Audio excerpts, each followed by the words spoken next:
All right, here we go. Let's see. Okay, just gotta make sure my mic's good too, because okay, we're good. Mm-hmm. Everything's good. Everything sounds good. All right.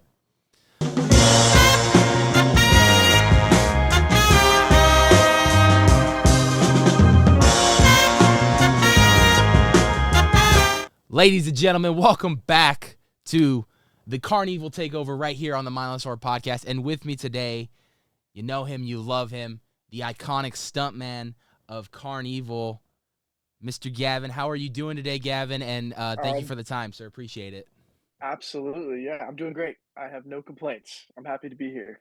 Oh man, I appreciate that, man. And obviously, when we were putting together CarnEVIL Month, I really wanted to focus on people that I've never interviewed before. I've never even met. This is the first time you and I are actually talking face to face Yeah, outside of the yeah, it character really and is. everything. Yeah. So I like to go as raw and as unedited, uncensored that we possibly Let's can. do it. Yeah, I'm Um, ready to jump into it. and you know people take the term uncensored really well. I mean, if you hear the stories in CarnEVIL, they are a little. We have to be uncensored, just to Yeah, kind of man. explain what we got to do. This time there's a camera though. Yeah. The rule out there is that there's no camera. You're fine. You're You're fine. fine. You're fine. And obviously, I'm no stranger to pointing said camera in said zone. hmm Now, obviously, with the stunt community, Evil Knievel is one of the greatest and biggest stunt people out there. He is an inspiration to a lot. Um, hmm Talk to me about the inspiration behind your character, your version of your stuntman. I know Evil Knievel obviously played a role in some inspiration, but talk to me about how you took it and made it yours, man. Absolutely. Well, I mean, I guess the best place to start is after my audition when they told me that's what I was going to be. I got Yeah, I don't how they work is, you go in a room, you do your thing for a little bit, your character, and then they'll pull people up and they'll assign them to a different spot. So it's like, okay, you're here, you're here, you're here. This is your character. This is your character. Um, and they said cannonball clown, and at first I didn't really understand what they meant. I was just like, wait, cannonball, human cannonball. Like, what does that mean? And they're like, oh, like Stuntman, Evil Knievel, Daredevil. And I was just like, okay, all right, cool. And then they showed me, they were just like, all right, they showed me a picture of Evil Knievel. And they're like, this is what we're going to be like looking at for your costume. We haven't started making it or anything like that, but this is kind of like what we're going to be looking like. Um, and I was just stoked because I mean, I don't really like, to be honest with you, I mean, I'm just like, cool, I got the job. Here we go. Like, I'm ready for anything. You know what I mean? But I was really excited about this one because I just immediately felt like, okay, feel like this one I can make work. I can really have the most room to make it my own. I think immediately after that, I started brainstorming and I was messaging friends and I was just like, how do I want to do this? Do I want to be like a cocky daredevil? Do I want to just be, kind of like nervous, I should be brave, but I'm not. But I just want to be like tweaking out, over there, hit my head too many times. Um, And I think the biggest thing was that I was able to kind of take a little bit from each of those and just blend them together. Uh, when I was looking at things for inspiration, I mean, of course, I watched the Evil Knievel documentary to understand that, but I also went in and watched a bunch of Johnny Bravo clips, Elvis clips, Jim Carrey, The Mask. So just a lot of things that have that kind of like energy, but also a lot of that like physical Jim Carrey facial features. Um, and whenever I do something like this, I like last year was my first year, and I just remember I was really big on just like, you know what, I'm gonna.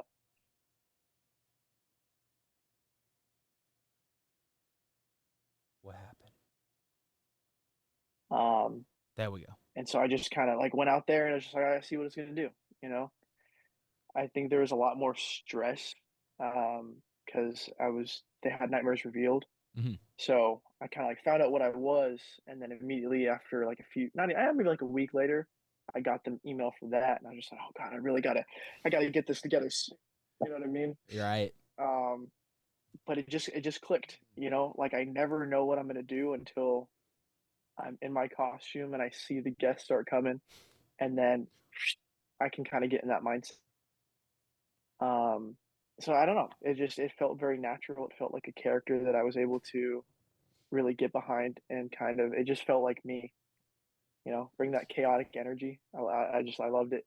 Dude, I saw it every single night we walked through, man. And you were definitely, and that's what and I've constantly said this throughout the month, but that's what I love so much about this CarnEVIL is everyone was recognizable, everyone Hmm. stood out.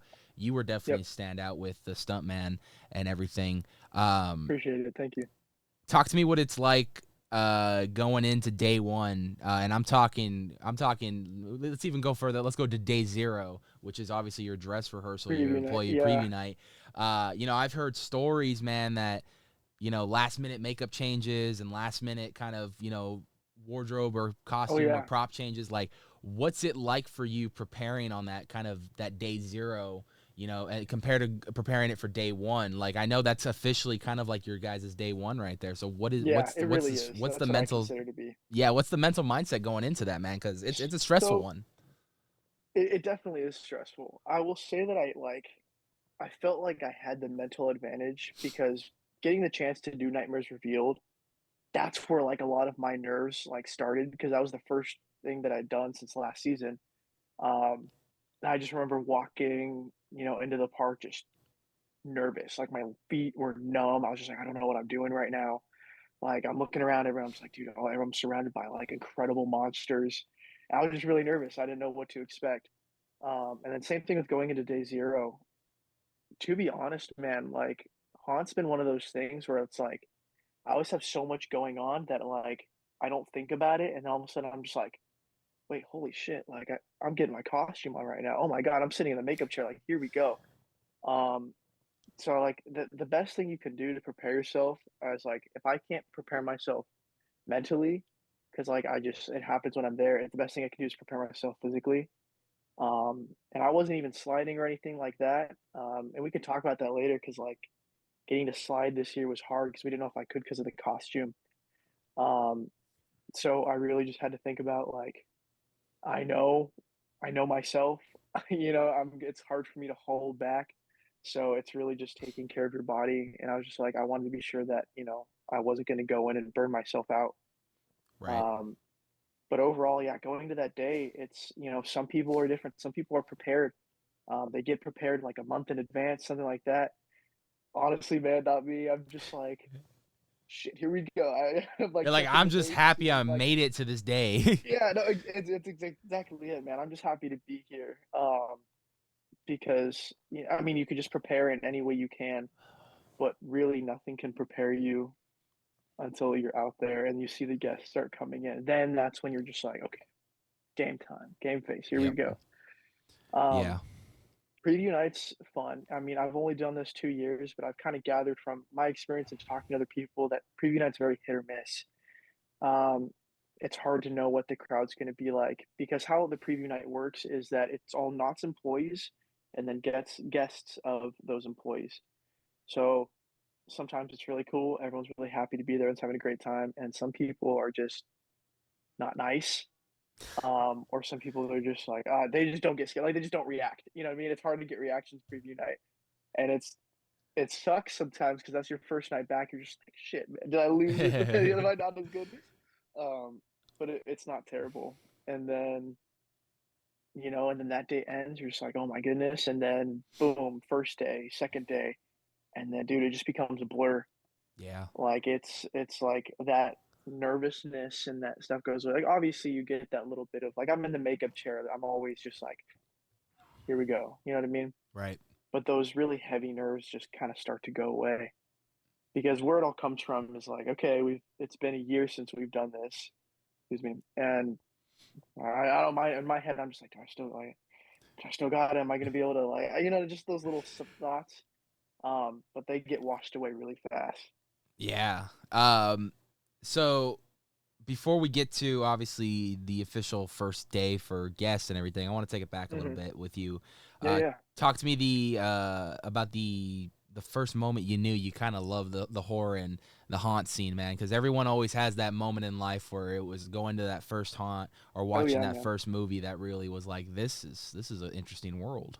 I could give you the exact story. I wanna say it might have been, like, 2011, 2012. It was, like, the Okay. 2012 season. Um, Dude, at this time, I was in 1st grade, I think, Wow. and yeah, no, yeah, and I remember coming to Knott's with my mom and dad, and it was during the daytime, but it was during fall, and I remember seeing the facade for the mazes. Yep. You know, I just was so curious, but I saw the facade for Doll Factory, um, and dude, just like I was just like, "Wait, like, what is this?" I was like to my dad, I was like, what is this right here? I'm so intrigued." And he explained it to me, you know, he's like, "Well, at nighttime," this is how he explained it. He was just like, "Well, nighttime, the park closes, all the families go out, and then the fall like monsters come out. And like this place is open during the nighttime and filled with monsters." And I was just like, "What do you mean? What do you mean it's filled with monsters? You know, that's so cool." Um, but I don't know, something about the idea of just seeing these like giant doll heads and they were moving and like I was like, wow, like you step in there and there's monsters in there. I just thought that was really cool. Um, that very night, and actually my parents were going to Scary Farm that night. So I remember getting home and they're like, "Oh yeah, we're going to Scary Farm. We're going to that event." I was just like, "Oh, like cool, I'll get ready." You know what I mean? They're like, "No, you know, this isn't for you. You're a little too young." I was devastated. I was just like, "What do you mean I can't go?" And then from that started my little childhood rabbit hole of YouTube and Scary Farm. And for like just years throughout my childhood, I was just obsessed. Like I would just watch as many maze videos as I could, any piece of media that I could find, I'd watch. I'd be patiently sitting there waiting to hear what the mazes were, waiting for the POVs to come out. And then 2015 was my first year. But dude, even before I had gone, even when I was a kid watching these videos, it was never like, "Oh, I wanna go there and experience that." It was always, "Oh, I wanna do that." Right. Like, I wanna be one of those monsters. I remember seeing, like, Dolph Factory, once again, is my favorite maze. It still is, and I never got to experience it other than chilling chambers. But they have these, like, monsters with, like, the white doll masks, and they're in the big overalls, and I just remember seeing them, like, walking around, banging on stuff. I love the idea that they were just kind of, like, free reigning in this building, um, and just the set design of Knots. I don't know, just everything really just did something for me in my brain, and I loved it, and I knew immediately that that is something I wanted to do. And I remember 2015, I go, and I'm walking through Ghost Town for the first time. It's so surreal because 'cause I've seen videos, and then, whoosh, dude, first slider I've ever seen goes right in front of me. I was fascinated. I was like, "That's so intimidating. That's so cool. That's so, like, just gnarly." You know what I mean? And I loved Yeah. it. It was just something that I wanted to do. Um, and so then from there on out, I was just always begging my parents to go. This was before I went in 2015. But I'd set up, like, little haunts in my house. Oh, So when I nice. was younger, I don't know if you know what these are. That you probably do. You can like build like little forts, and it's like these like sticks and like balls with little holes. You can put them in the grooves, and you can like make structures. Right. So I would build that, and I'd put curtains over it. And so I'd be like, "All right, mom, walk through here or crawl through here," and there'd be like a little jack o' lantern there, a little bat here, a little skull there. Just like I was a kid, you know what I Yeah. mean? But I just like loved the idea of like a haunted house, and I'd do it with my friends, and we'd be monsters.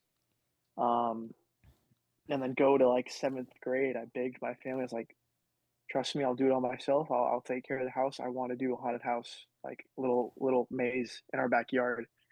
And they're like, "Okay, like as long as you, like, as this is you, like we'll let you do this." And I like went to like junkyards, dumpsters, found scrap pallets, like 20, like multiple, like getting like truckloads full of it.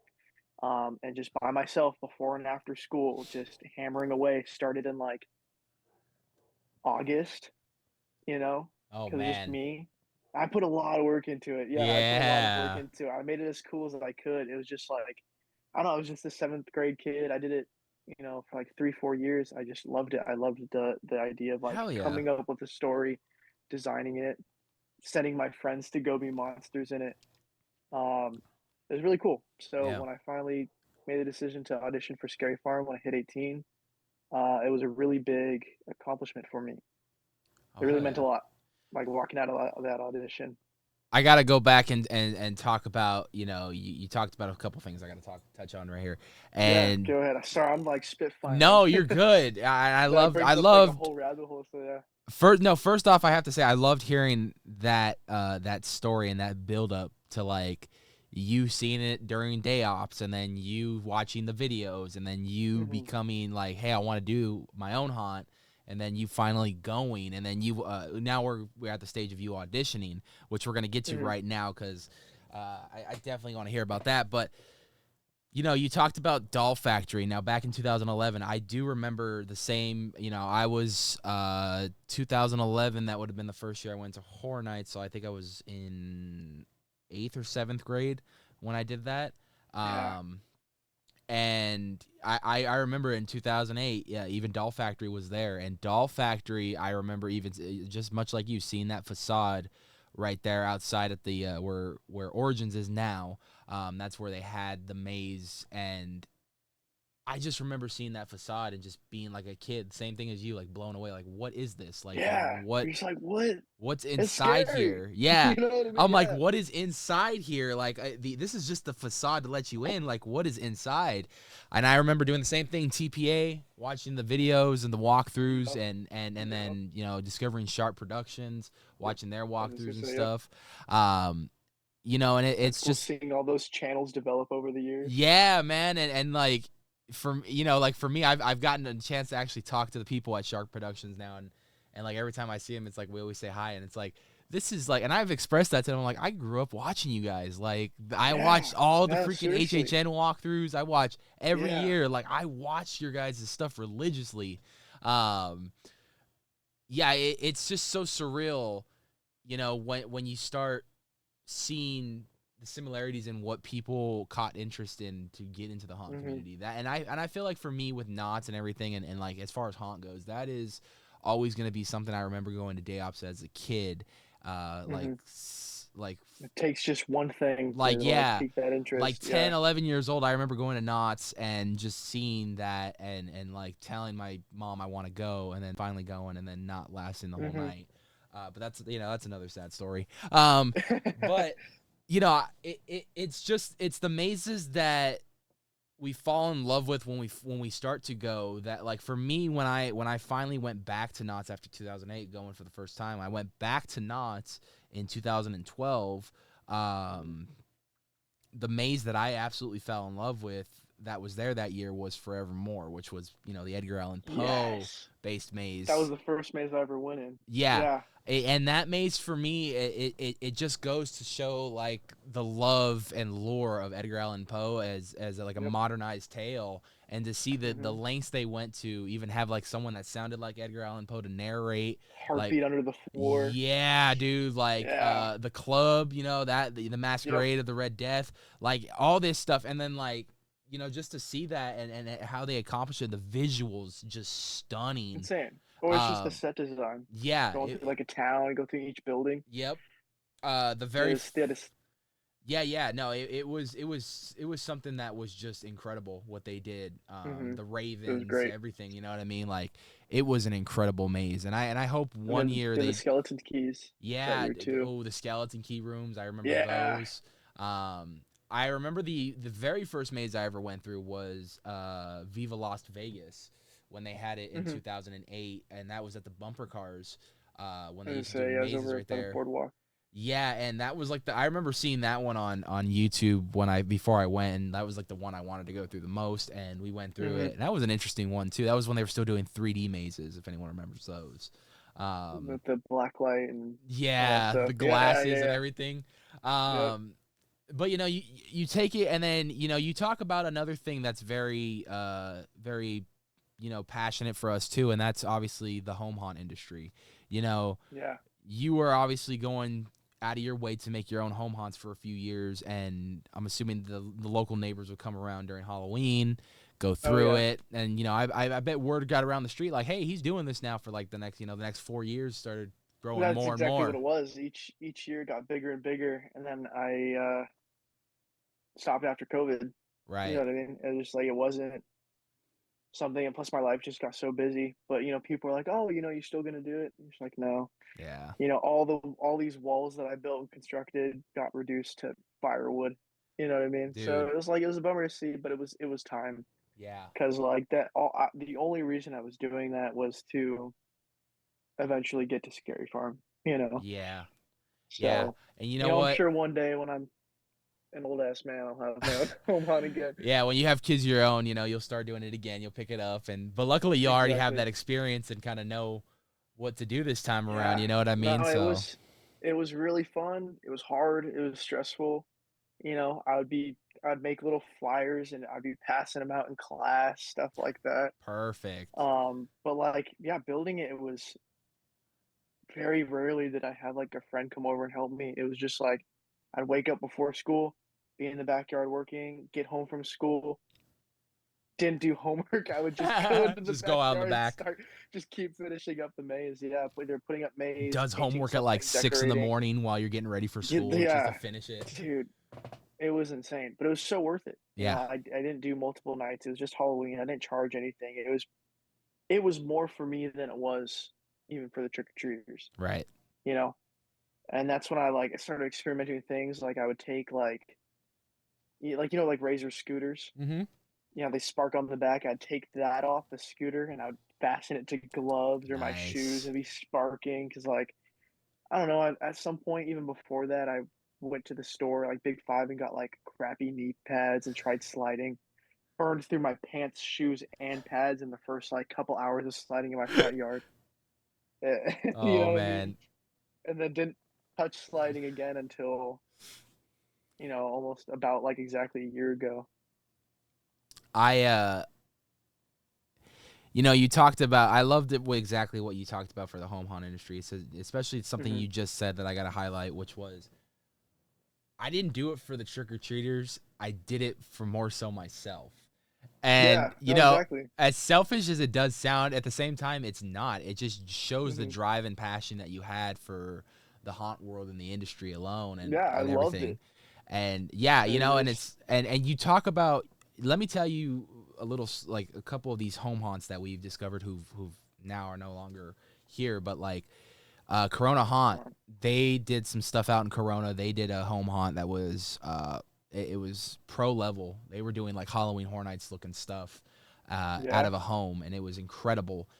Pirates Cave, they were doing amazing Ooh. stuff back in the day. And Jacob now works at Knott's, and he does involved with a lot of special effects over that at Knott's Scary Farm and stuff, and just year round as well. But Yeah. him and his dad did an incredible home haunt for many years, and just to see the evolution of that from when we first met them to what it was on its last year, it was just incredible to see what they've Hmm. done. And they're no longer around anymore, but I've seen so many home haunts come and go, and it's because of the passion of wanting to elevate and escalate more into the haunt world. Now that you Yeah. are getting older, now that you are of age Hmm. to do these things, it's like now I want to go to where I first saw it. Now that brings us back full circle right here to that first year for you and Yeah. auditioning that first year. Now, up until right now, you're a pretty massive fan. You've watched the videos, you've gone to the haunts now, you've even made your own haunt.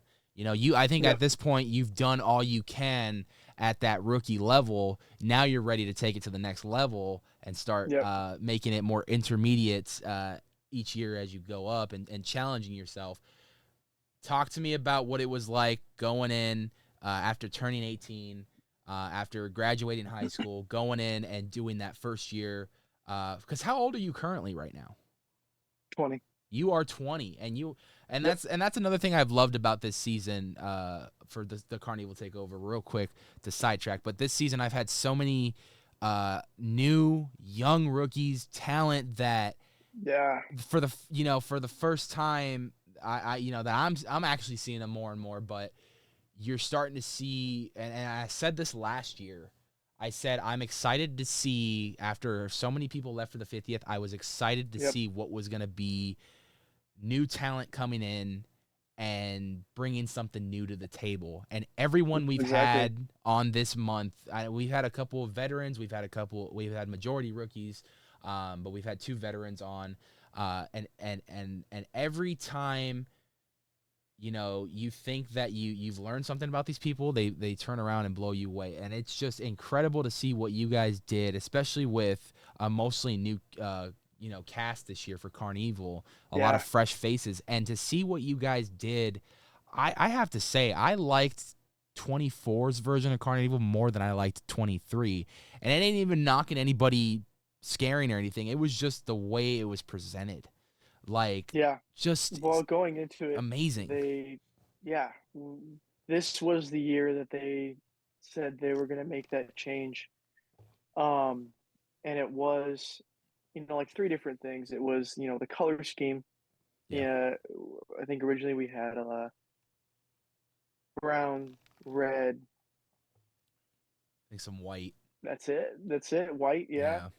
Yeah, But this year, black, red, white, gray, a little blue in which there. offered just this whole color palette. Yeah, There was that rule you could only have red hair. And I was glad to hear that I could dye my hair black this year. So that's why I had all black hair. it worked out Um, perfectly with I think yeah, with the no, it character did. too. It did. It did. And I had the long hair. I just chopped it all off like 2 days ago. So I don't even know what my hair looked like that year, but it was nice because just like you could, you had so many new, fresh, young people, and you could feel that Yeah, there was that energy that everyone was just excited. Everyone was new. Like there was no like no one had been there before, picked up bad habits, or just it was new. It was fresh. People were figuring out their characters. They were just there to have fun. hmm So like CarnEVIL, it was just really nice because like everyone was just there to have fun. Like everyone in the break room was just happy and excited to be there. And we all have nights where it's harder or someone's down, but we uplift each other. If we see that someone's down, just like, hey, what's going on, man? Like, how's your night going? Like, what's talk to me about it? Damn, someone did that. Like, shit. Well, this happened to me. You know what I mean? Like, let's, I got your back out there. It was it's a very uplifting um zone, and I only say that because I haven't been in any other zones. I can't speak for them, but it really did feel like a family. Everyone was just really there for each other. It was really nice. Everyone was just kind of like how can we better ourselves and what can we do, to better the zone together. Um, and I didn't finish my last point yet. So there's like 3 things. There's the color, but then it was also the roles. So hmm now we had different roles of the clowns rather than just kind of like clown, clown, clown. Okay, now we got daredevil clown, baseball clown, nerd clown. Um, Specific roles that people can think back and say, oh, I remember the grandma clown really well. That clown stood out to me. right. I had this interaction, and I think that's what they were really trying to do was give us that individuality, and within that individuality, made so much room for us to work together and us to have skits going into it. And I know we want to talk about 23. We can get more to 24 in a second, but they were just wanted us to really work together and use those roles to the best of our ability. Right. It was Um, nice. no, and it was incredible. I think so. But yeah, uh, talk to me about real quick your 23 year. I want to see how. So what was it for you that you auditioned, and what did you end up getting, and how did your rookie year go, and did it Yeah. go the way you wanted it to go? So I was just excited to be going to a Not Scary Farm audition. I was Right. very excited. I was extremely nervous, but I had no like I didn't care what I got. You know what I mean? I could have gotten anything. I would just be like, "Oh, I'm just happy to be scaring here." hmm Um, it didn't really matter to me. So we do we get into the big Walter Knott Theater, and there's this thing that we can write down where it's just like if we had to choose, where we want to go. It doesn't mean that you're going to get it at all. It just is like gives them an idea of like where you see yourself. Um, and I wrote down, Ghost Town and CarnEVIL. I didn't really know that it was just like I just thought like it was kind of open. I didn't realize it was like it's like hard to get into streets. Um, I just didn't think it like mattered, so I just put it down anyway. But I was just super nervous, man. I remember just like I visibly shaking, and turning to the person next to me and just being like, "Hey, have you done this before? Like, what am I walking into right now?" And just talking to the people there reassured me, and that was my first experience into just like I don't know how kind of open the community is. Right. How like you really don't have to be afraid to just go up to someone and just be like, "Hey, what's up?" You know what I mean? Right. Like no one's gonna be an asshole to you just for talking. So I was able to just kind of like immediately right off the bat, just be like, okay, we're all in the same boat here. Um, and I was able to kind of turn that nervousness into excitement, and that's still something I do for auditions now. Um, so I remember getting in, and we're getting into this theater. It's really intimidating.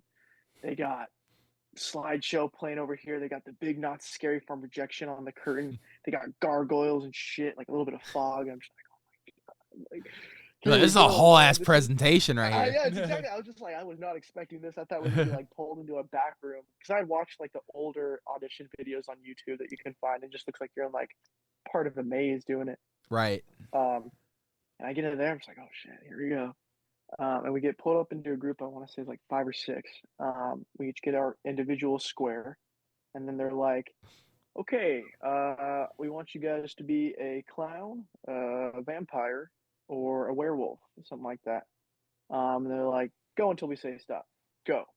So they're just like, want you to do this? Okay, go until you say stop. Go. Because what they're looking for is that you can turn that on really fast, Right. and then that you can keep going until they say stop. So I just I had an idea for a clown character that I'd wanted. It wasn't fleshed out at all. I just knew of this voice, and I was just unhinged. I was looking at the judges, and I was just like, I'm gonna make you laugh so hard you choke on your tongue, or things like that.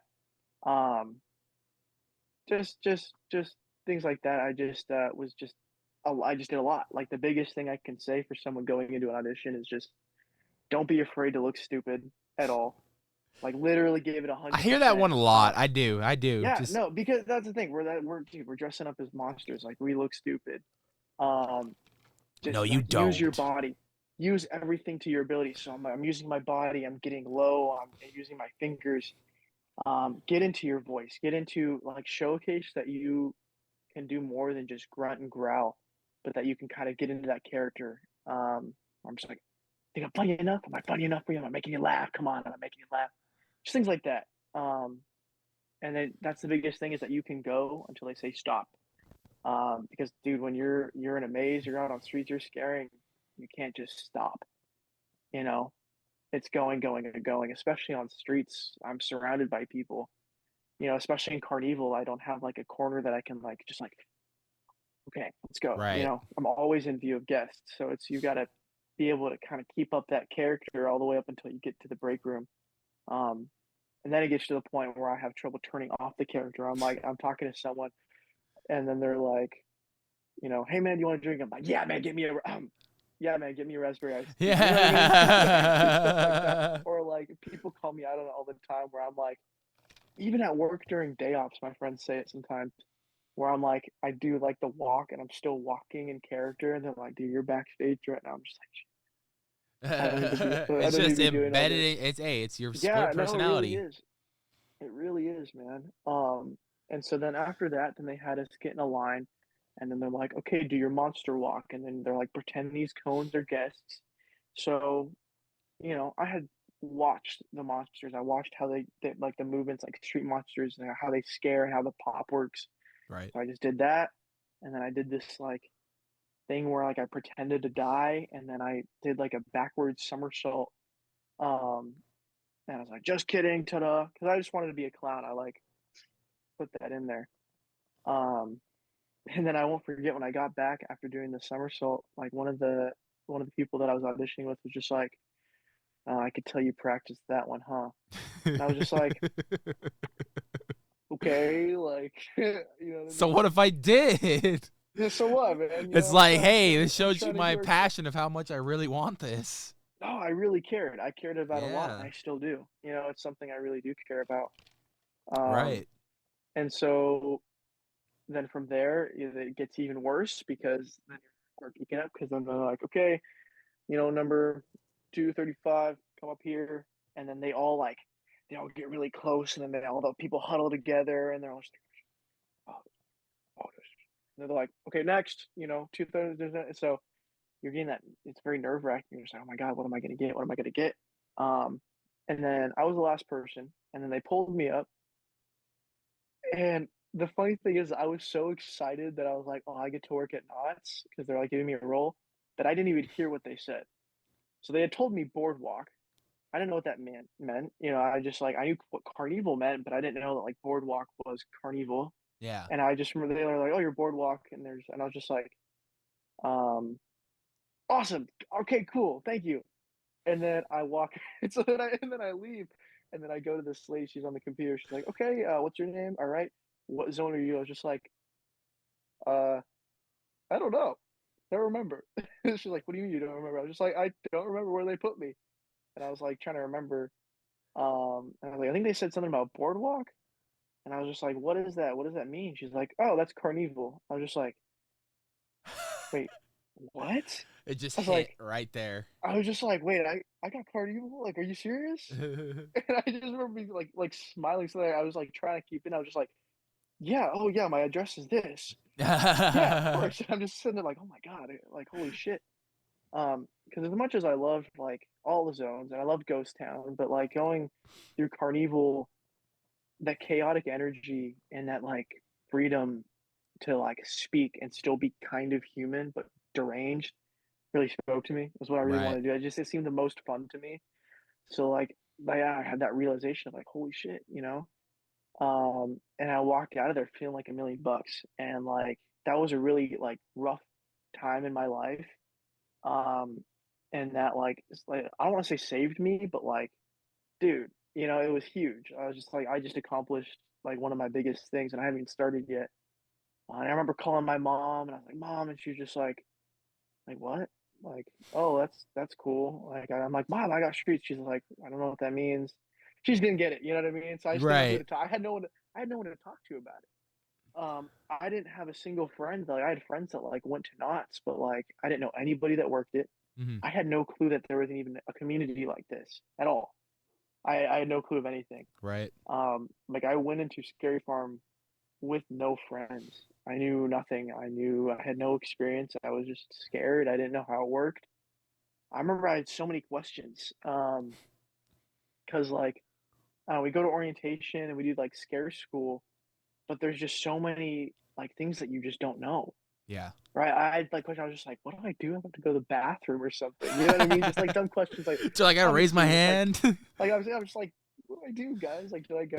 And but what I will say is that it's not done by Knott's, but is a tradition for each venue to do a rookie barbecue.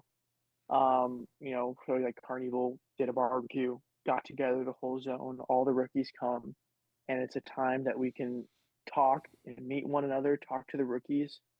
And that was a great time for me. That was the first time I met Kane Ragdoll. Um, and like we didn't know it yet at the time, but like we ended up becoming really amazing friends down the line. We had no clue at the time because he just like I was so nervous and I knew who he was. You know what I mean? Like this was a monster that I had seen for years, and I just thought he was so cool. And then here I am sitting across from him, I just giving me all this advice and answering all my questions. I'm just like, holy shit, this is so cool. And I'm meeting all these people that I've seen for years. It was a really surreal experience. I'm just like, wow, I'm among you guys.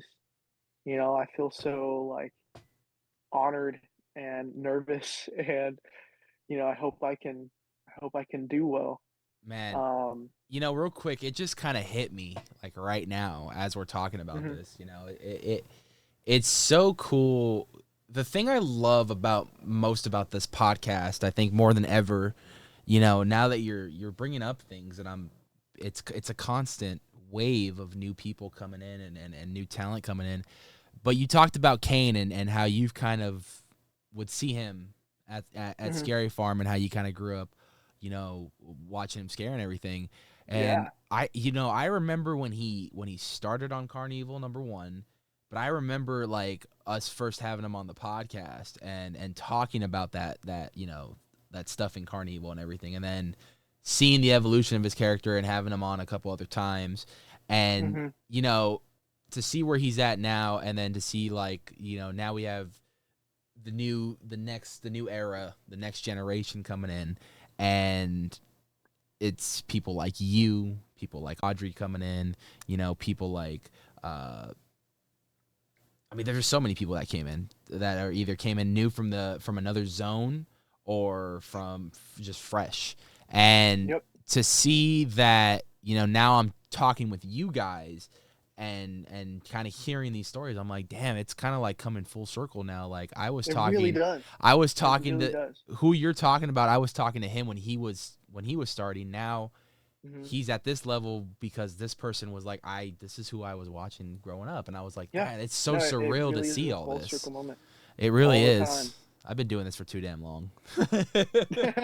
Oh man. Yep, I get it. It's I so totally fun get it. though. But no, I love hearing your guys' stories like that because it's just like so surreal to see. And like I said, I stated this constantly last season. I'm like, my biggest thing I'm excited for going into 2024, especially with Knots, was to see what the next generation, what the new era was gonna bring in.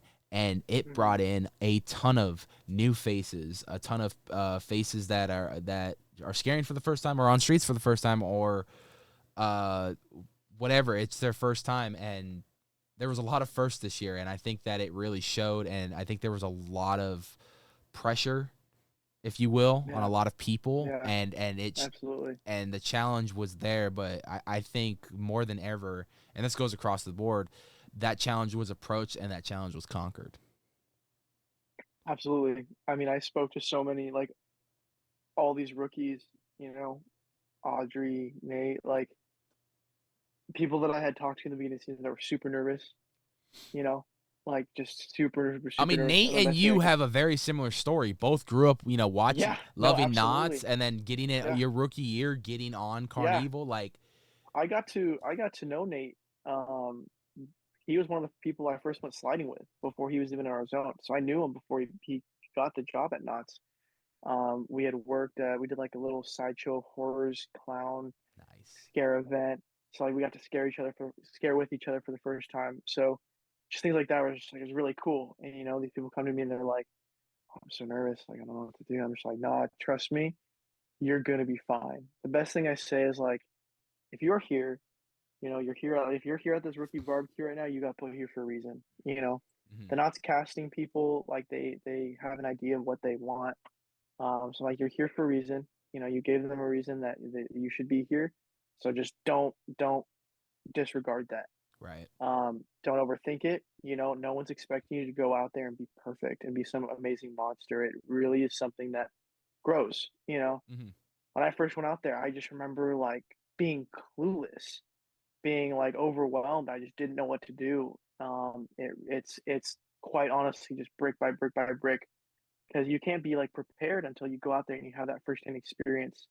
And you start to do things like understanding how the crowds work, Right. understanding how people react, and I can, when you do it, especially it's big in CarnEVIL because of how bright it is. But like, I can look at a group and I can look at multiple groups, and I'm like, no, no, yes, you're gonna be the one that gets the reaction, just by little things. Maybe like a girlfriend is just barely holding on to her like boyfriend's jacket, and she's like a little worried, or maybe some guy is just doing his best to like straight face it and look tough. But when you're just straight facing it and you're not looking around, I'm gonna get you. You know what I mean?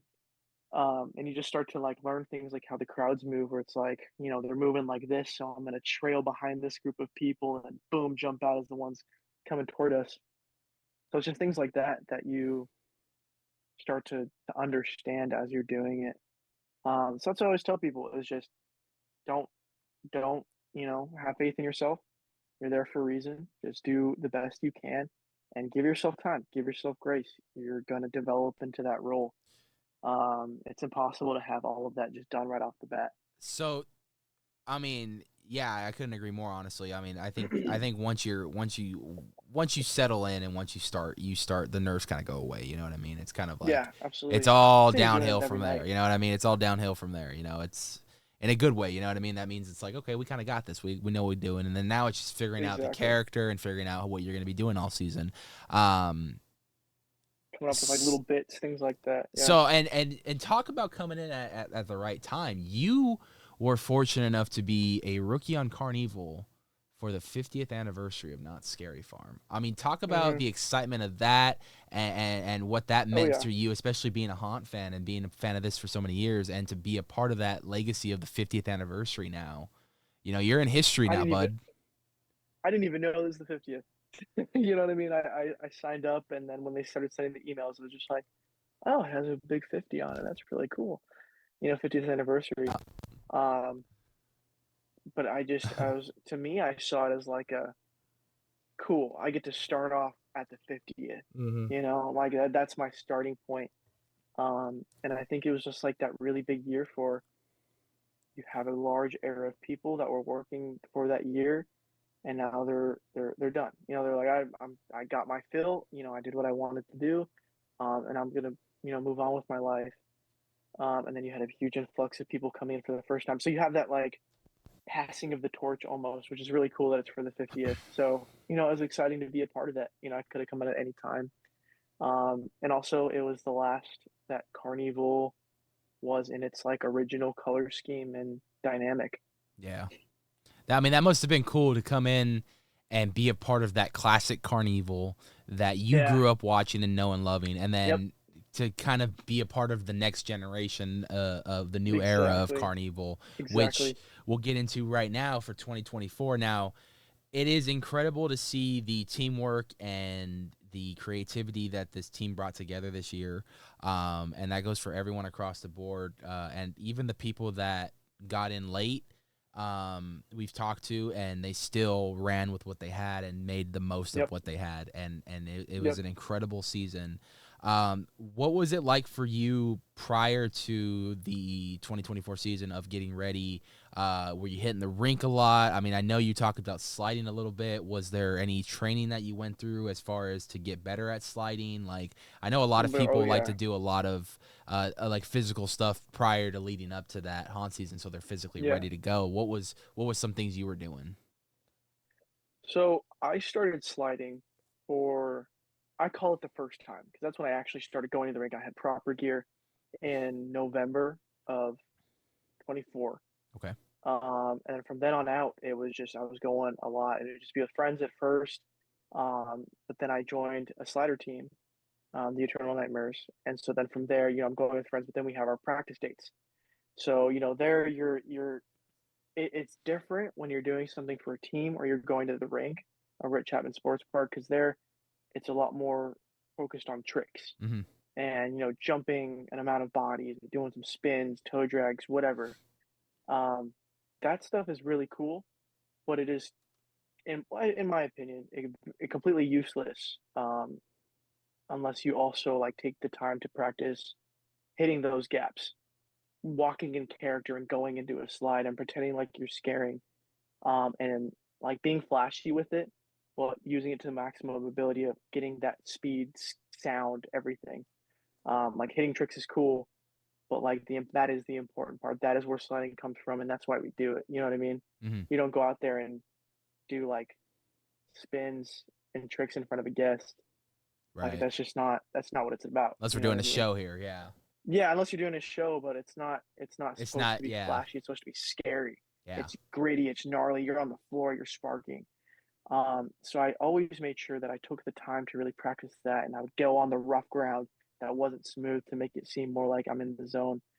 Um, but there was a lot of training for that, and being on the team, gets you in that slider shape. And that was really fun. So I was like, right up until the season. So I'm just gonna give you like the whole play by play of like the lead up to Yeah. the season because it was a lot.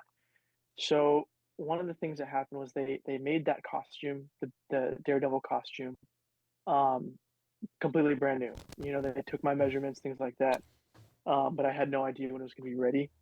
And then they told me I was going to do Nightmares Revealed, but I still had no update on the costumes, things like that. I was still going in and be like, hey, can I try it on? Is there anything I can do? And then they brought up concerns saying that like, oh, we know you're interested in sliding, but we don't know if we want you sliding in this costume.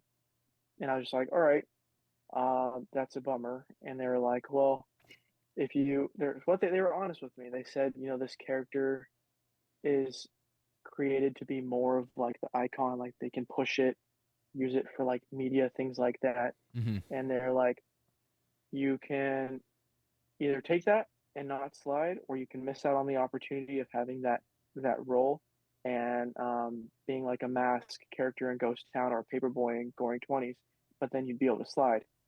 And I was like, okay, what are my options so I can slide? You know what I mean? Right. Because I really wanted to slide. I found it really fun. It's one of the biggest things I want to do since I was a kid. And if it meant sacrificing and like icon role, like that's okay. Right. Because it's at the end of the day, it's about what I want out of it and what makes it fun to me. And so I said, yeah, I was like, all right, well, just let me know what the other options are. And then they're like, okay, we're gonna try and work with you and see what happens. And then when I get to Nightmares Revealed, I bring my pads, and they're like, yeah, we want you to wear them, because it fits the character. Daredevil pads, they're like it fits. So I could wear the pads, but I just couldn't slide because I hadn't passed the certification test yet. Right. I couldn't slide my first year, and then this year I was told that I was going to be able to just test and get it, Okay. but then they changed that, and so I had to do the apprenticeship. Um, and I can explain how that works in a little bit. So I was wearing the pads, but I couldn't slide. So I did Nightmares Revealed. That was a blast. And then I did HorrorCon in Los Angeles with my team. Literally like a day or two before season started. So it was just like, and that was a lot of work. I'm There's no glad one to they. I'm like. glad. By the way, I'm glad they worked that out with you guys this year because I know that was an I'm issue last year. what was sliding? The HorrorCon kind of Are you talking started. about Nightmares? Yeah, for I know last Yeah. year it landed right on the weekend of opening, and this Yep. past year they kind of did it. Okay, we'll do it like the weekend before, so that was It was really nice. worked out. So I mean, that was early mornings and late nights, dude. Like 3 days, 3 shows a day. It got really tiring, but it was super worth it. I had a great time. The team did amazing. And then from there, we immediately jumped into Haunt. So I was just like boom, boom, boom, boom, boom. I was in the mode.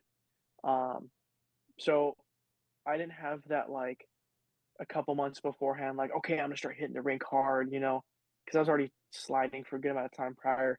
Dude, I've only slid once since Scary Farm ended. You know what I mean? I'm just like, Right. I'm so out of it right now. I'm so far removed. I don't even think about haunt or sliding. Um, but then we got right into it, and boom. And then I did the slider apprenticeship, where once again Kane was my apprentice or my mentor, Oh and he did a man, great job. you went Because to the. he It we're was the dark side right there. It was Emperor Palpatine and Darth Vader right there. seriously no, yeah, it was awesome. Because we're already like such good friends that we like just had that dynamic right off the bat, where I just felt comfortable. And he also understood, where I was at sliding, so it was more so he was there kind of facilitating, making sure, I'm being safe and that, I'm myself am safe. But other than that, he knew that I knew what to do and that he trusted me. Yeah. I really appreciated that. So, Thursdays, no, Wednesdays, Thursdays, and Sundays, I got to keep my pads on. I got to keep them on every night, but I got to slide. Mhm. I had to be within eye contact of him, and it wasn't until the last week that I got fully cleared to just slide whenever I want. And dude, the difference between sliding with an apprentice versus just doing whatever you want is insane. When I had Kane there, I'm only hitting certain gaps because just like only when I'm with him.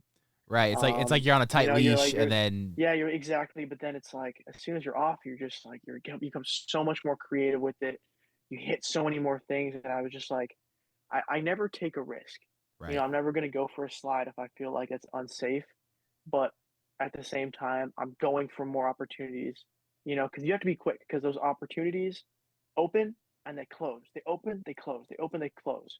So it's more so once you're off that like that leash, you're more willing to hit those opportunities when you see them open up, Yeah. um, which was just awesome. It was really fun, and so I'm really excited for this upcoming year because I can kind of get into it right off the bat.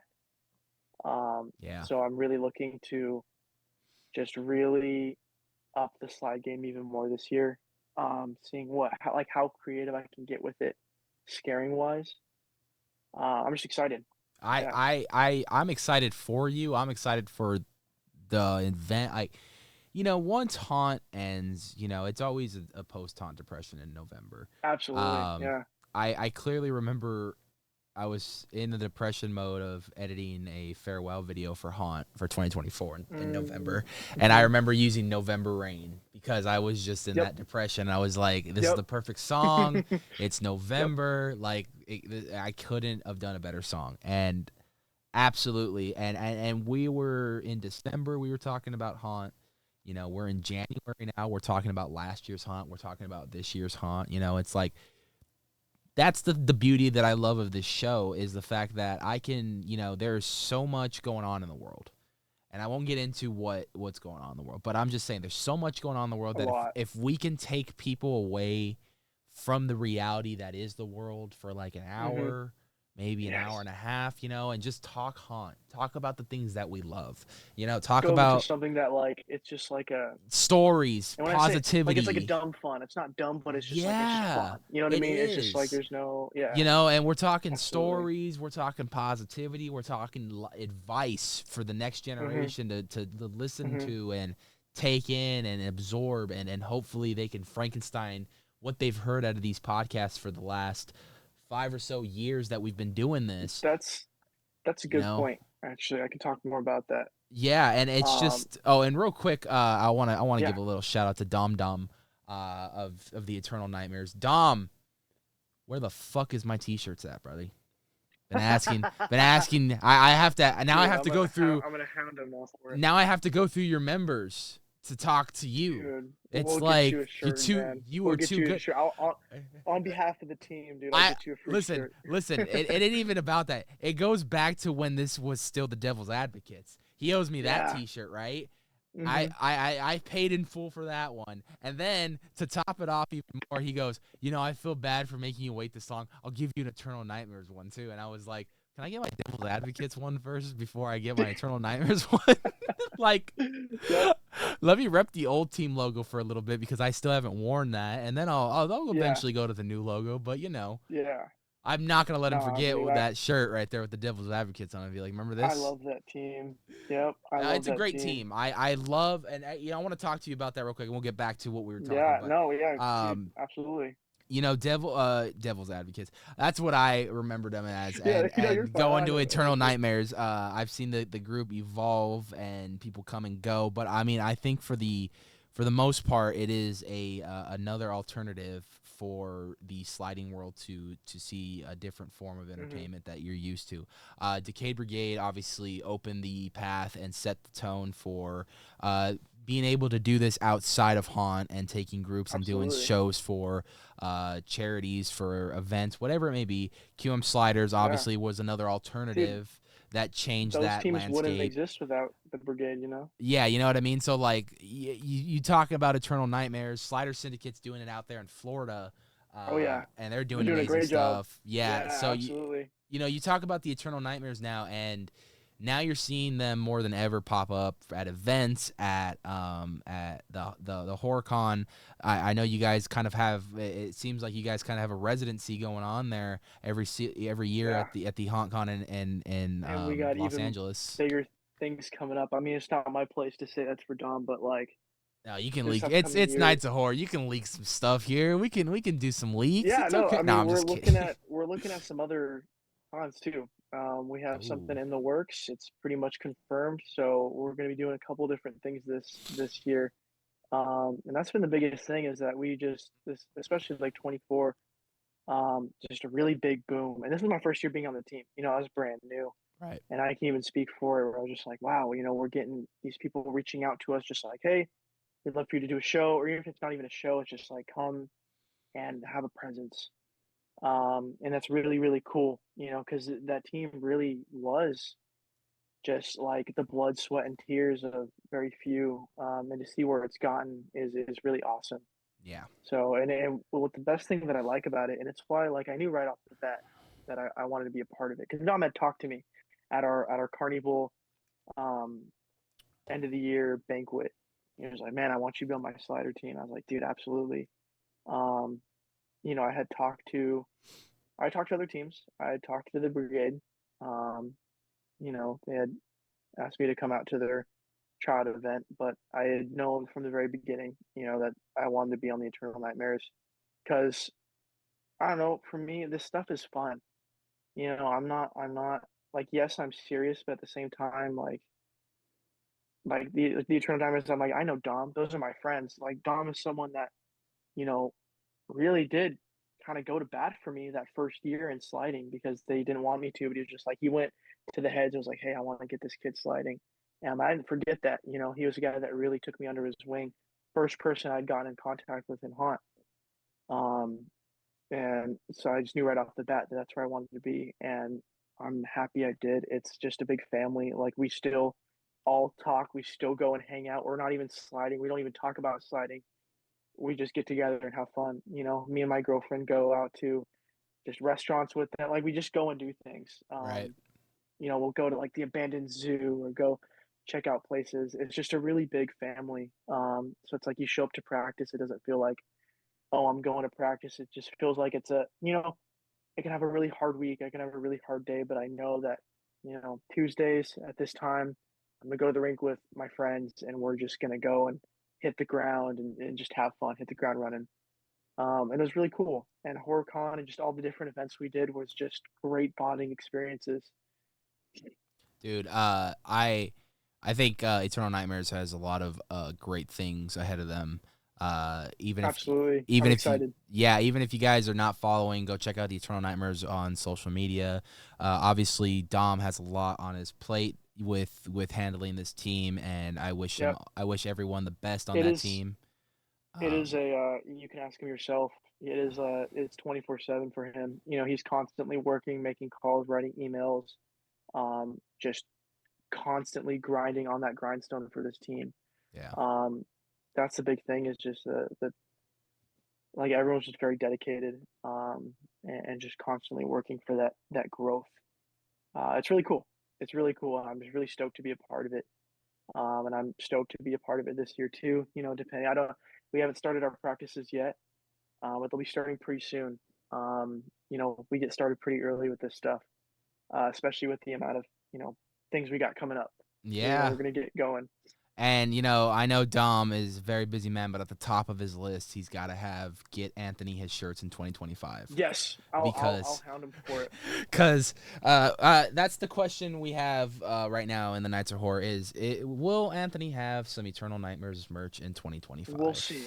Because Stay tuned. it's been since 2021, I believe. So counting down the Come on, years, Dom. Dom, if you're counting down the listening, come on, years. man. Come on, Dom. I paid. Yeah. I'm a No, we paying gotta get customer. we Um, get started early because we really try and with our shows, like yes, we focus on that showmanship and the tricks, but also narrative. Leading the audience on a story that gets them intrigued on like what's going on. yeah. We have a whole lore, things like that. Like when we do our show, we're playing through like acts and scenes, and there's things happening. There are two sides battling for power, things like that. I want So it to makes it fun. I want to give a huge shout out to the ultimate fanboy of the Nights of Horror, and that's my good buddy, my good pal, my little buddy over there.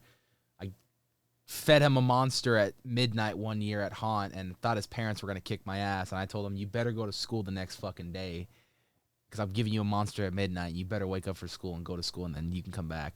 And that's Torin. Torin's Yep. out there I kicking know exactly what ass. you're talking about. Yep. Torin and his parents, number one, have been huge fans, supporters of what we do. Absolutely. And to see Torin, I've known that kid since he was. Well, hasn't really grown too much, but he I've known that kid since he was in high school, and I've seen that kid Oh yeah. become something that is just incredible. That's like a one-of-a-kind, rare talent that you see pop out of the community every now and then. I saw him Yeah, great slider. I saw him sliding when he wasn't part of a team just to slide for fun because he loved doing it. The kid would study Yep. this stuff. He would film constantly at haunts, study this stuff, and just Yep. learn. And Exactly. this kid is a sponge when it comes to this stuff. So, yeah, Torin, if you're listening, if you're watching, hope you're doing good, buddy. We miss you. Dude, talk to me about the future of the Stuntman. Do we want to come back for 25?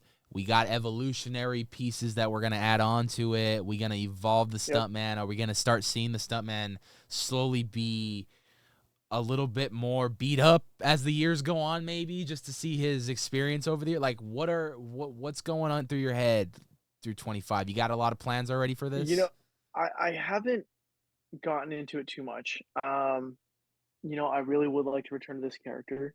Um, yeah, that's what I would like to do. I really enjoyed it. Moving forward, it's really hard to say.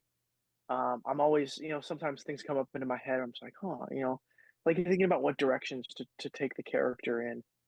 Um, but to be honest, it's hard to say because really, I loved the just chaotic energy that I had. And my biggest thing is that I can go from, you know, being a little bit more reserved. I don't know how to explain it. Being a little bit more reserved, I can have like a more serious conversation with someone. I'm a little bit more human than just evolving really quickly. I do this thing where I put my goggles on and I go like, I just call it like devil mode, where Yeah. I'm just like, just things like that.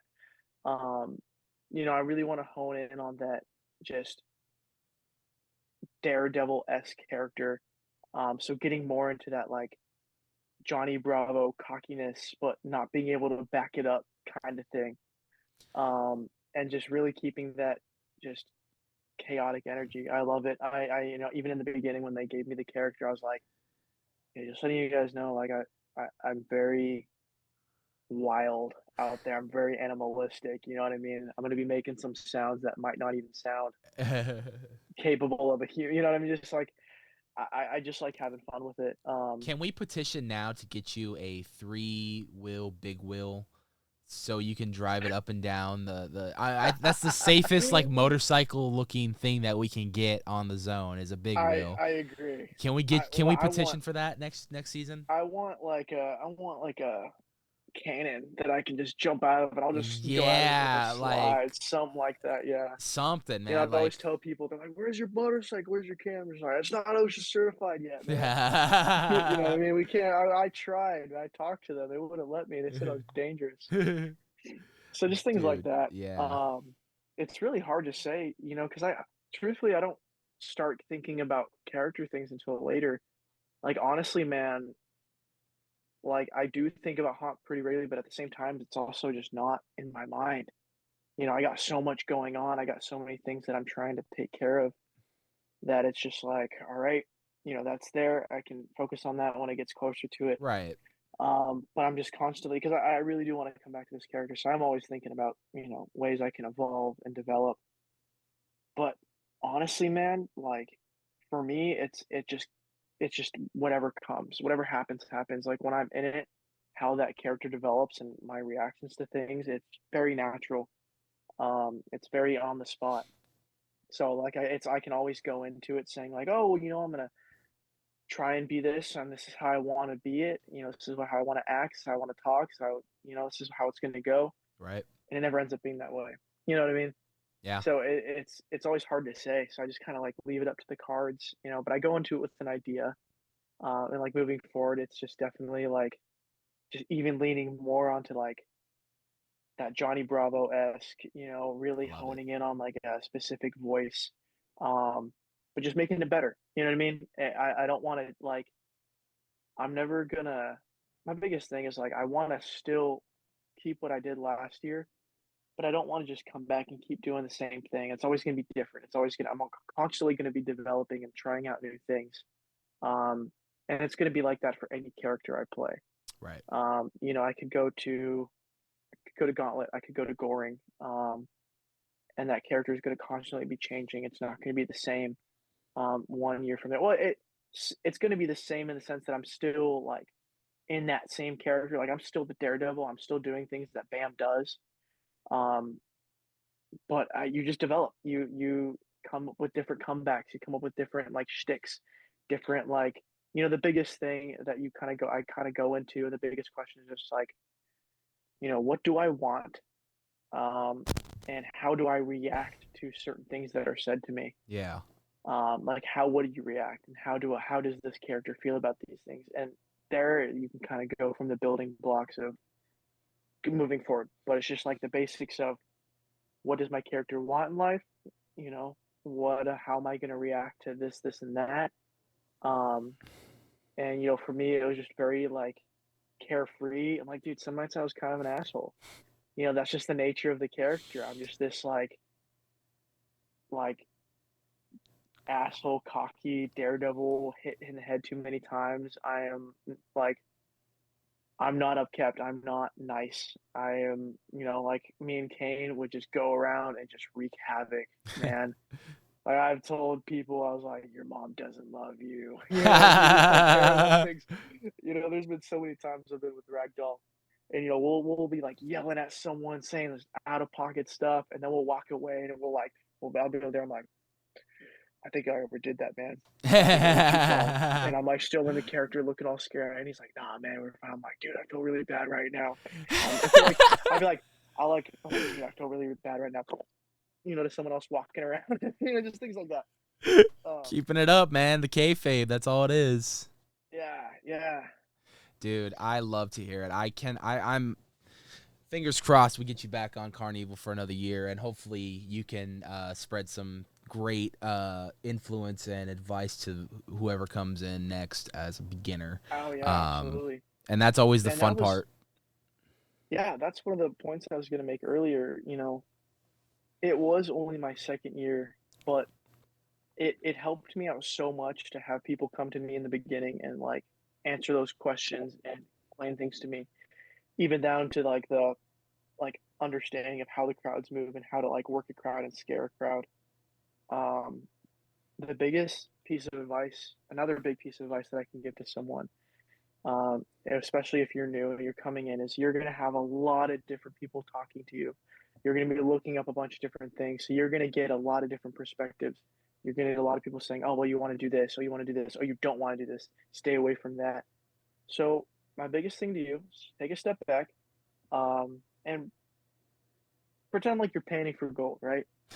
You're getting all this dirt, you're getting all this sand, right? That's the advice. What you Right. need to do from there is pan it out. Sift through it, and find the gold. Find what works for you. And that's what helped my first year, 2023, was I just was a big sponge. I soaked in everything I was being told, but I took everything with a grain of salt, and I was like, okay, I'm gonna try that. I'm gonna try this. I'm gonna try that. I'm not gonna try that. And you just find what works for you. You find your groove. So listen to the advice. Take heed of what people are saying, but at the same time, find what works for you. Don't just do something because someone else said to do it. Perfect. Like if that doesn't feel like right for your character, doesn't feel right for you, then don't do it. Everyone's different. Everyone's character is unique. That's the biggest thing, is you want unique characters. So make it your own. Have fun with it. And you just honestly answered the next question I was going to ask, which was what advice you would give anyone. And I think that sums it up perfectly right there is, Yeah, no, you know, that's whenever someone asks, because like some people can give advice for like, yeah, oh, well, you got to do this, you got to do that, or you don't want to scare like this, you don't want. I would never say that to someone. mhm, I'm just like, what, man, have fun, do what you want to do, let your character develop. Don't overwhelm yourself with going in with like, this is how I'm gonna act, this is what I'm gonna say, these are the bits that I'm gonna do. Don't worry about it. Just have a basic understanding of like what your character is, and go out there and have fun. yeah, Just be a sponge. Listen to what's going on, but not only like listen to the people, but also stay on your feet and learn from your mistakes. Like really pay attention to how what you're doing makes a guest react, and kind of go from there. You're gonna go for a scare. You're gonna try different things that work and don't work. A scare tactic for one person might not work at all for another person. You know what I mean? So it's just right. finding things like that. Everyone's going to be very unique in that way, um, and just doing what they're comfortable doing. Like when I'm scaring, it's very like I'm very like aggressive with it. So it's like I'm quick. I'm just like bing bing bing bing bing bing bing. I try and like I make it like a big noise. My biggest thing is that like I almost made it look like I was gonna hit you. Like I would try and like spark that like initial reaction. So like I go to people and just go Yeah, like my I hand like their remember hands that. right here. My I've hands. seen I it a was couple times. It was pretty or funny, actually. I'd go up and pretend to like kick someone. I'll scrape my feet at them. Yeah. But it's like getting close and just like really making that pop. I'm not going up to someone and like looking at them. I'm quiet and then boom. Dude, Because that's the kind of scare that I like. I like that where you're like you don't know what's happening and then boom, I come out of nowhere. Like so that's what I liked hearing the most is just like I didn't even know he was there. I'm like, yeah, dude, I would that's what I'm trying see to do. I'm it. surfing the crowd. I would stand like right next to one of the like concession stands and watch you sneak up on people that were just sitting on the planners and talk about. We're talking about people that have been sitting there practically all night, and you're still coming Yeah. up and getting them, and it would Oh just make yeah. me laugh because I'm like, they It know didn't you're matter gonna if you're come. It's like, yeah, it doesn't matter if you're sitting down, it doesn't matter if you're a regular. I was like, that's my thing is like I take pretty much any opportunity I see. Like I don't stop. Sometimes I do. I get tired. I do get tired. yep, But I can't not keep moving. Like that's why it's like when I'm scaring, I'm just literally end to end to end to end of CarnEVIL just I don't know, because like if you just keep moving, they don't know you're there. And if you like figure out how to work the crowd and use those like like the little flag posts, the yep. freak show posts they have, using those to your advantage, um, you can use all that stuff. And it's I don't know, I just keep going. I use that misdirection. And I loved it. I just can't stop moving. I get low, I get fast. Bing, bing, bing, bing, bing, bing. I'm like a Dude. pinball machine. That's how I view it. Oh, it was an incredible season for you this year. Just watching it as a guest, man, and I had a blast. I'm glad to hear that, dude. Because like honestly, like I mean it every time I say it, but this was a very strong year for CarnEVIL, man, and this was the reason why I had to do this month first because there was just so many unique characters and just amazing talent on there this year that just really stepped up the bar Absolutely. of Yeah. the zone and everything. And I think that, it's going to be hard to see how you could top next year or this year, with last year's obviously, but it's going to be a challenge. But I think that every year that this zone is approached with a challenge, it conquers the challenge and it goes on to the next challenge to see what else they can Yeah. evolve it. And I cannot wait to see what comes in 2025. I I'm so ready. Yeah. Dude, it's going to be a good season across the board. And I cannot wait to see just overall where you go in 2025, whether it be back in CarnEVIL or whether you throw us a curveball this year and happen to get on Ghost Town. Who knows what's going to happen? Anything can happen in 2025. That's the beauty of Haunt. Mhm. You don't know what's going to happen until it's Exactly. announced or it's revealed. Um, Exactly. Gavin, We I don't even know about that stuff until it gets told. Right, and you won't even know. You'll get cast in one of the new mazes, be told you're being in the new maze, but they won't tell you what the maze name is No, they until don't. the reveal event. They'll give you a code name. Yeah, you won't know it until the reveal event. And I think that's even incredible to protect the secrecy of that. That shows you how much things Yep. get leaked these days. Um, Mhm. Gavin, I want to really again thank you so much for being on the show today and Dude, really. thank you for having me. It's an honor. Oh, dude, I appreciate it, and again, you were incredible this season. Me and my girlfriend constantly would talk about the Stuntman all season I long, really appreciate it. Thank you. and it was great seeing you on the side area, obviously in our little bench area that we would sit over on the side right there by hang time. It's great to see you guys every single season come in and out, talk for you guys for even a couple seconds, and Yeah. just check up on you guys and whatnot. And I think it's again. I can't wait to see what happens this season with CarnEVIL and other scare zones as well. I mean, you can't talk about Not Scary Farm this year without mentioning the other zones. Obviously, you got Forsaken was on Absolutely. fire, Gauntlet was on fire, Oh yeah. Ghost Oh yeah. Town, Goring 20s, all on fire this Everyone was just year. excited. Yeah, Yeah, everyone and really hit it hard. And oh, good. I was gonna say I appreciate you saying that. It's like as much fun as I had this year, it had a lot of challenges in a lot of different ways.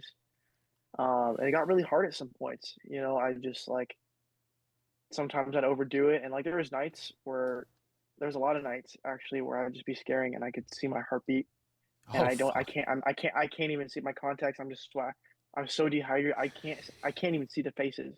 Wow. Like I am in such like a primal state that I just can't stop. I'm just going, but I'm not there. It's insane. Yeah. I'm like scaring people, but like Gavin is not there. I am, like you can ask my girlfriend. And her name's Kaylee. She's my biggest supporter. She was there for me through all of it, and just on nights I was struggling would buy like a plushie or something, but she could even tell those nights where she's like, "Oh, Gavin's gone, huh?" I'm like, "Yeah, Gavin's gone a bit of a sabbatical. yeah, exactly,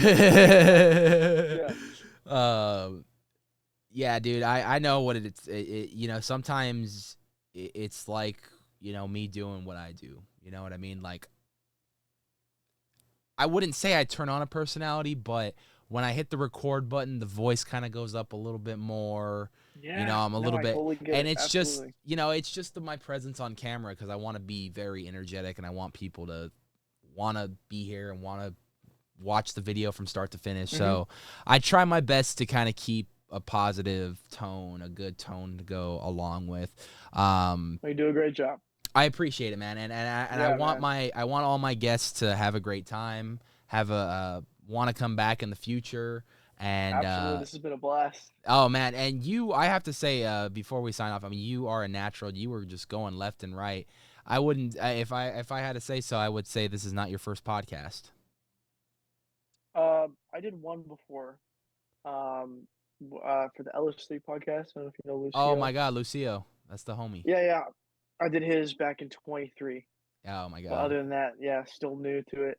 Hey, I mean, you're a natural, man. I mean, you were flowing through a lot, and if the host is barely talking, that's a good thing, because the whole point of these episodes is to tell your guys' story. So I mean, Yeah, dude. Sometimes I just turn into a and I appreciate it, man. It this is makes for for the you. greatest Yeah. content. People love to hear the stories, man. Last big question before we sign off for tonight: what is your Yeah. favorite scary movie? Favorite scary movie. Oh my god, it's so basic, but The Shining. Um, It's a great movie, it's my though. favorite. It's my favorite movie of all time. You can ask anyone that knows. My jersey number is 237. There you go. Um, it was more so stems because I was obsessed with the book, and people don't usually associate the two, but I love the idea of it. I've always been fascinated with the idea of like the descent into insanity and being able to watch that. Just fantastic movie. Really, just was able to pique my interest, and I don't really see it as a horror movie. I see it more as a drama. If we're talking about like more like scary movie that I love The Babadook. That's a good one, Um, First movie that ever like scared the shit out of me as a kid. I remember like not being able to sleep because of that movie. So dude. that one. Babadook and The Shining, dude. The Shining, in my opinion. And then Mike Flanagan came out and did the Doctor Sleep sequel, and it was just so So good. incredible. It was really So good, and incredible. that one's so hard to execute. Yeah. And he did a great job to pay homage to the book of Stephen King, but to pay homage to Stanley Kubrick's masterpiece. Absolutely, he did, and And I loved it. God, Ewan McGregor's great in there. Oh god, Hmm. dude, it's a great movie. Great choice, Shine. I don't care what anyone says. Shining's a horror movie. It's a fucking horror movie. Yeah, You it know, is. It's it is a scary, horror and it's movie. scary in its own way. Oh yeah, it is a terrifying tale. I mean, Stanley Kubrick really took the psychology horror to a whole new level with that movie. So That's what he does best. he does, Absolutely. and filmmaking across the board. I mean, you talk about one of his most infamous movies that pretty much exposes the Illuminati. Like, it is Eyes, nuts. are eyes wide shut. Eyes Wide The one Shut. with That's what it's Eyes called. Wide Shut, Tom Cruise. Yeah, He died right before it came out, and I heard they yeah. cut I was just gonna some say major points of that right. movie out. So He died right before, and the thing was, but I know you need to go. But something cool no, about that is there was like 30 minutes to an hour of that film missing. that he that he wanted in it, and they're like, no, no, And no. then he That pushed, and makes you wonder what he was gonna makes leave you it wonder what in. it was. He was gonna leave And it in, and then he died, and the studio took it oops, out. he died. Doesn't get to be there. Makes you wonder Ironic. what it is. Oh, he would put and that was a director that I loved because he would push the reality, and he would push Yes. and some even went to the point where people thought he was insane because of how he directed and stuff. But it you look at it however you want to look at it, but his art reflected him, and He had a vision. He He was had a a vision. photographer in He New York is. for years. Let's be honest. He was way ahead of his time. Absolutely. I watched 2001 pretty frequently, and every Yeah. time I watch it, I'm blown away that it was like, what, Full Metal Jacket. I mean, 67, something? yeah, 8? it is insane to Before the see. moon landing? Yeah, to see all this stuff that he has accomplished within the time that he was alive. It is just he was way ahead of his time, and he'll go down as one of the greatest Absolutely. ever. Gavin, if anyone wants to find you on social media, do you kind of publicize that, or is that kind of you? Yeah, absolutely. I do have a private account, but there's a good. You just go ahead and request. There's a good chance I'll accept it. It's Gavin R.237, All just righty. like The Shining. Yeah, yeah, There you yeah. go, 237. There's a little Easter eggs right there. I recommend though, a good account to follow of mine is my photography page, and that's just gavinroberts.photography. Gotcha. And So that you get obviously, to see photo work, things like that. follow Eternal Nightmares for all the latest news in the Eternal Nightmares world. Yep, big things coming, you guys. Big things coming, including is Knights of Horror getting his T-shirts. That's the number one thing on Dom's list this year. Dom, put that on. Don't book the next show. Okay, Until we get it. don't book the next four shows. You gotta book me getting my T-shirts. Dude, I'll text him. As soon as we have this, I'm gonna text him. I'll text him. And I did say this week that we would be announcing at the end of this episode what the month of February holds for the Mindless Horror Podcast. It's been kind of interesting to kind of think of recording and the series of events that I've announced and I haven't announced and things that haven't been released and things that have been released. So, without further ado, I think this is the first time we are announcing it. Next month for February of 2025, we are returning to the Queen Mary. And we're going to be talking to some of the monsters of Dark Harbor. Obviously, Dark Harbor went away. It is back in 2024. It was a huge deal in the haunt world of Southern California. Back, and it hit hard. It hit hard. Awesome this year. And we are going to dive deep into some of the monsters that help bring that to life on the streets. People are awesome. And I love that, dude. Yeah. It is going to be a fun time. We've already recorded the first episode, which will be out February 5th, 2025. So stay tuned. Every weekend, February, we're going to be releasing a new episode with a Queen Mary's Dark Harbor monster. And then in March, not even going to get to March yet because that is some ways away, but I have a plan that if it's executed right, it could be a game changer for the haunt world. Wait. So I'll let you know after, but they're going to have to wait. You get the sneak preview now, I guess. But, cool. We'll make everyone else wait. But yes, next week's our finale with Christine and Ripley. It's a twofer for the finale. And we talked with them on the finale. It was a great finale. We filmed that last week, and it was such a fun time to catch up with Christine and finally meet Ripley. So I can't wait for you guys to see that episode. And then the week after that, Queen Mary's Dark Harbor, February. The month of love, right? But if nothing else more, you can find us on social media, Nights of Horror across the board, and we will see you guys really, really soon. Ciao. Stay spooky.